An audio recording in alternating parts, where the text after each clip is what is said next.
Hey everyone, and welcome back to the channel. Today we're looking at something that promises to change the way we interact with our digital world. The INMO Air 2 smart glasses. They're completely wireless, look surprisingly normal, and pack some pretty cool tech. But are they a game changer or just a gimmick? Let's dive in. Design and comfort, visual close-ups of the glasses, showing the thin frame, dual cameras, and touch panels. Text overlay, sleek, lightweight design. First off, the design is a major selling point. These things actually resemble a pair of normal glasses, which is rare in the AR world. They're super lightweight at around 99 grams, and you even get different nose pads and optional prescription lens inserts to ensure a comfortable fit. The build quality feels sturdy, but they are a bit thicker than your average Ray-Bans. One thing to note, some users have reported minor eye strain or temple pressure after long use, so comfort might vary for everyone.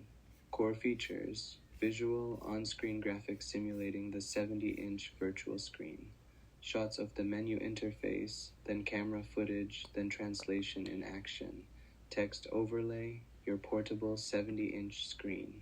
So what can they do?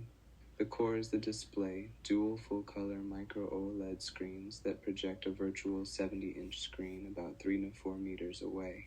The resolution is 640x400, which might sound low, but it's a good balance that lets you consume media without losing awareness of your surroundings.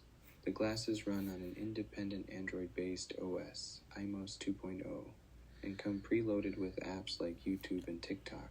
They're a standalone device, so no phone tethering needed, although you can mirror your phone's screen. The built-in 8-megapixel front-facing cameras let you capture first-person photos and 1080p videos, giving a unique viewpoint for content creators. You also get real-time translation, both voice and text recognition, and a GPS navigation HUD for cycling or walking. Controls and interaction, visual demonstration of swiping on the touch panels and using the navigation ring accessory, text overlay, touch, ring, or voice. Interaction is handled in a few ways. You have touch-sensitive panels on the temples for swiping through menus and adjusting volume or brightness. It also comes with a small navigational ring accessory which offers more precise control, essentially acting as a remote. Plus, there's an integrated AI assistant, INMO GPT for voice commands, and a companion app for further customization. Battery and connectivity, visual close-up of the magnetic charging port, graphic of battery stats. Powering all this is a 500 mAh battery. You can expect around 2.5 to 5.5 hours of continuous use depending on what you're doing. It connects via Wi-Fi and Bluetooth 5.0 and uses a proprietary magnetic pogo pin charger. Pros and cons for Gauza visual, split screen with pros on one side and cons on the other. Use text overlays for key points. Pros. The biggest pro is the true wireless all-in-one experience. No external packs or tethers. They're lightweight, have a decent display for media consumption, and features like the built-in AI and translation are genuinely useful. Privacy is good too, only you can see the screen. Cons. On the downside, the battery life is limited for heavy use. Screen mirroring can have a slight lag, and some streaming services block video playback when mirroring. The resolution isn't super high and the app ecosystem is limited. Also, the picture translation feature is currently a bit clunky and not real-time.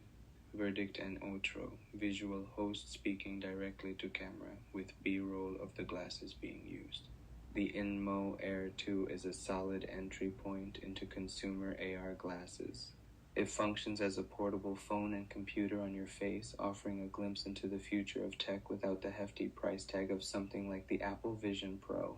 While it has its quirks for casual media consumption, quick notifications, and some unique AI features, it makes a compelling case for a daily driver AR device. What are your thoughts on the INMO Air 2? Let me know in the comments below. If you like this video, don't forget to like and subscribe for more tech reviews. Thanks for watching, and I'll catch you in the next one.